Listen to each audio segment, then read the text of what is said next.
Good morning. It's Scott Cullen, editor-in-chief of the Cannata Report, Friday morning.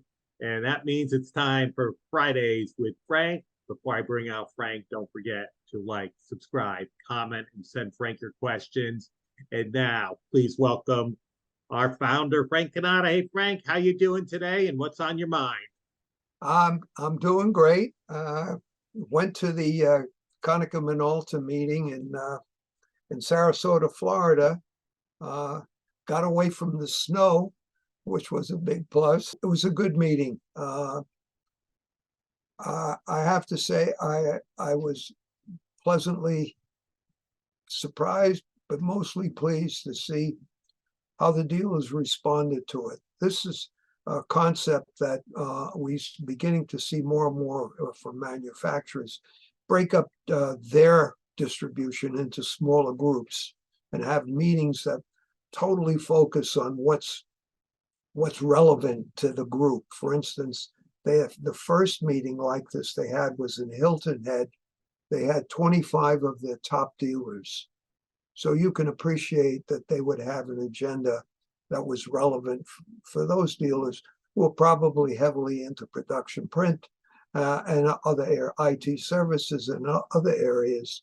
In this one, they covered them all, including production print, and did a very, very good job. I was really pleased. It was about 40, between 45 and 47 dealers present. And it was clearly easy to see where these guys were in the small to mid size area. So, and it was very well done.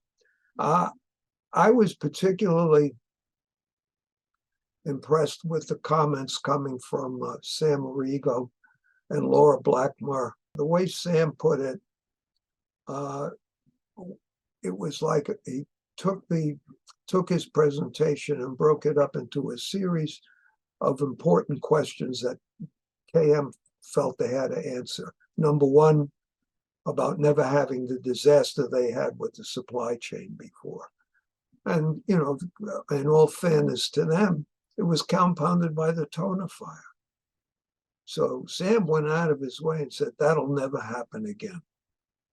They've made contingency plans and they're moving away. I shouldn't say moving. I don't want to use that term, moving away, but they're diversifying where they manufacture. And it seems to be prevalent, not only for KM, but for the others. For the Japanese who had been doing their production print manufacturing in other parts of the Pacific Rim, are bringing production print back to Japan, which I can understand why. But at any rate, you know, he kind of laid that all out for everybody so that they could feel comfortable the way things were going. He positioned how Konica Minolta was doing overall. And I like the way he did that as well. He said, look, we have 17% market share.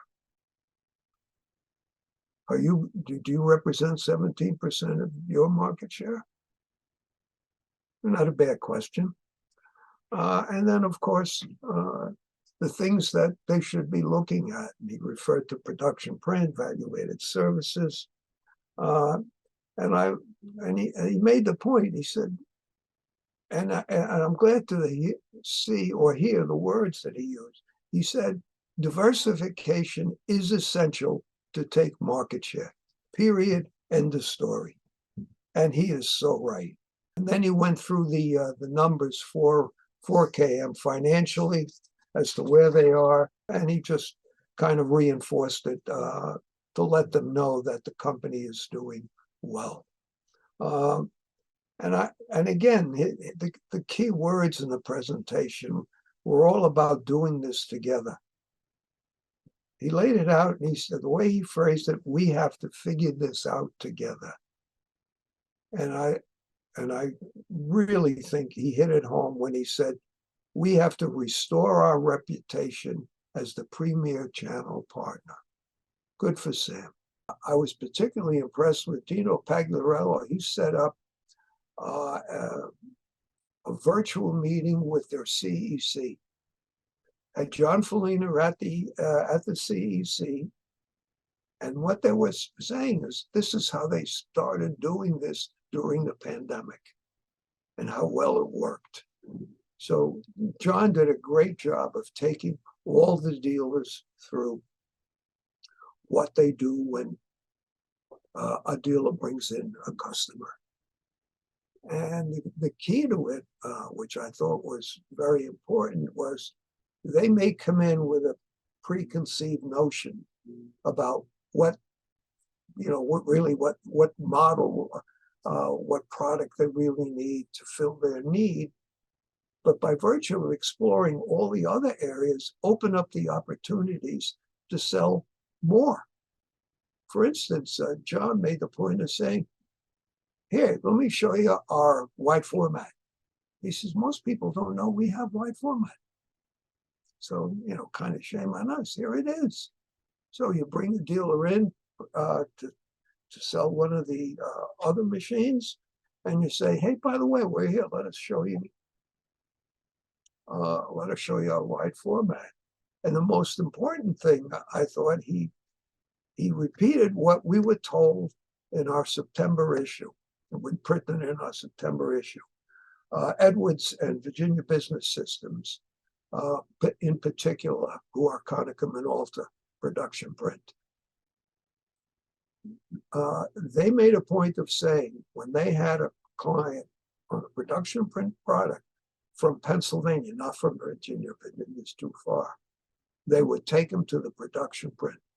And they said the closing rate was over 90%. And they told us that. We printed that. And John repeated that.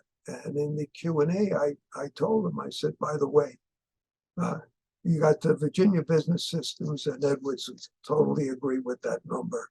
The other areas that they exposed was AI as a tool for salespeople.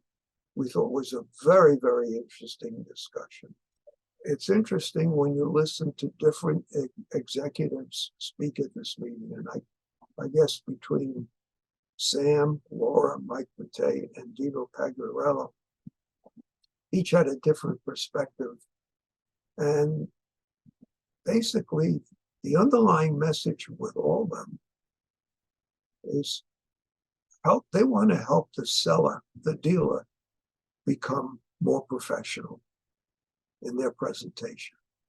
It's an affirmation of their value. And I just walked away from that meeting with a sense, not only myself, but I listened to the dealers in the room and the questions they were asking. They got a lot out of it. So I would have to say, summing this up, the concept of breaking, rather than the big meetings, into smaller groups can work if you do what KM did and really hit home the areas that group, whatever the group is you're addressing, the subject matter that makes the most sense. And as far as I'm concerned, they did it with this, and my hat's off to them. Good job. And we look forward to the next one. That's it, Scott.